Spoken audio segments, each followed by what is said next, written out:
அண்ணன் தம்பி பாசம் அது சோரம் போனதே.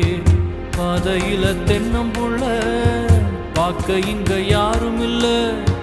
வேலியில நட்ட செடி பூவத்தேட நாதி இல்ல.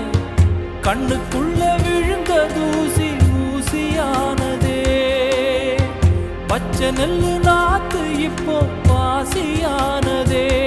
இவன் நெஞ்சுக்குள்ள வீரம் குறைஞ்சு போனதே. அடரட்ட புள்ள ஒத்தையா